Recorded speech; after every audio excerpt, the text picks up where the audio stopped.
ఒక కొండ గుడిగా మారింది. కట్టింది కాదు, చెక్కింది. అదే భైరవకోన. దాని అద్భుతమైన కథను తెలుసుకుందాం.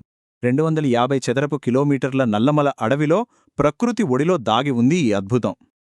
కార్తీక పౌర్ణమి రోజున చంద్రుడి కిరణాలు నేరుగా దుర్గాదేవిని తాకుతాయి. అదొక అద్భుత దృశ్యం. చూడండి, ఇక్కడున్న 8 ఆలయాలు ఒక్కటే కొండను తొల్చి నిర్మించినవి. అంటే ఇవి ఏకశిలా నిర్మాణాలు. ఆలయంలోని గర్భగుళ్ళు, వరండాలు, స్తంభాలు అన్నీ ఆ కొండలో భాగమే. విడిగా పెట్టింది కేవలం శివలింగాలను మాత్రమే. దీని నిర్మాణశైలి మహాబలిపురాన్ని పోలి ఉంటుంది. చరిత్రకారులు ఇది పల్లవుల కాలం నాటిదని చెప్తున్నారు. పల్లవులతో మొదలైన చాళుక్యుల కాలం వరకు, అంటే 11వ శతాబ్దం దాకా నిర్మాణాలు జరిగాయని శాసనాలు చెప్తున్నాయి. ఇక్కడ విశేషం ఏంటంటే ఈ 8 శివలింగాలకు మన దేశంలోని ప్రముఖ పుణ్యక్షేత్రాల పేర్లు పెట్టారు. ఇక్కడి ప్రధాన దైవం భర్గేశ్వర స్వామి.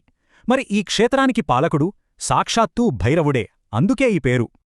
ఇంకో అద్భుతమేంటంటే 8వ గుహలో బ్రహ్మ, విష్ణు, మహేశ్వరులు ముగ్గురూ ఒకేచోట దర్శనమిస్తారు. ఈ ప్రాంతమంతా ఎన్నో ఔషధ మొక్కలకు నిలయం.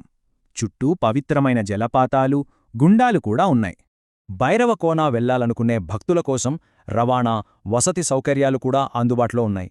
భైరవకోన దర్శనమంటే చరిత్ర, ప్రకృతి, దైవత్వం అన్నీ కలిసి మనల్ని పలకరించినట్టే ఉంటుంది. అదొక వర్ణనాతీత అనుభూతి. ఈ సమాచారం మీకు నచ్చినట్లయితే దయచేసి లైక్, షేర్ మరియు సబ్స్క్రైబ్ చేసుకోండి.